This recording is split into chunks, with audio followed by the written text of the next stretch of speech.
Bonjour et bienvenue à cette nouvelle capsule sur les manipulateurs. Merci beaucoup aux gens qui ont pris le temps de référer mon livre Relations sous emprise à des gens de leur entourage. Évidemment, plus il y a de la demande, plus les libraires ont tendance à le garder sur leur tablette. Aujourd'hui, un sujet un peu particulier. J'ai eu plusieurs clients dans les dernières semaines pour lesquels le même thème revenait assez régulièrement, donc je trouvais important d'en parler. Les manipulateurs ne respectent jamais les délais. Donc, si vous êtes par exemple en couple avec un manipulateur et que vous décidez de prendre une pause de ce couple-là et que vous demandez à votre conjoint ou à votre conjointe d'avoir par exemple 3 mois de pause pour replacer un peu vos idées et voir où vous voulez vous en aller, je vous garantis que vous allez avoir des nouvelles de votre conjoint ou de votre conjointe dans les 3 premiers jours. Parce que le manipulateur veut s'assurer de garder un lien. Donc, il ne peut pas rester à l'extérieur de votre vie pendant 2, 3, 4 mois, parce qu'à ce moment-là, il n'y a plus d'emprise. Et lui, ce qu'il a besoin, c'est justement d'une emprise. Je vous rappelle que je dis lui, je parle au il pour généraliser, mais il y a des manipulatrices, il y en a autant que des hommes, évidemment. Si vous êtes en affaire avec quelqu'un et que le manipulateur, la manipulatrice, vous dit que à telle date, le projet va être prêt, donc il faut investir maintenant, il y a des fortes chances qu'à la date prévue, le projet soit pas prêt et pas avancé, pas du tout. C'est la même chose s'il vous promet un nouveau poste, il vous promet une augmentation de salaire. Généralement, la date arrive et rien ne s'est produit.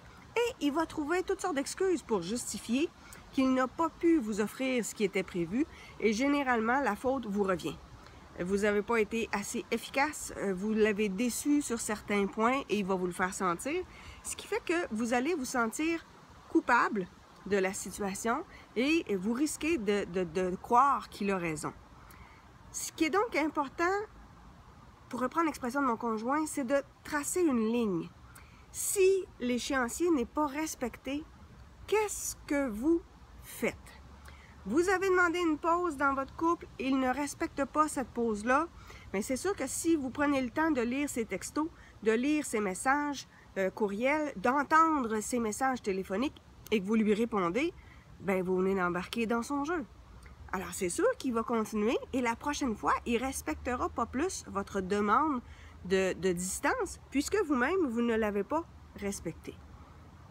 S'il vous propose un super projet dans lequel vous devez investir, une promotion si jamais vous faites telle tâche, bien encore une fois, si cette promotion-là n'arrive pas, si le projet ne débloque pas, vous faites quoi? C'est quoi les conséquences? C'est quoi la suite?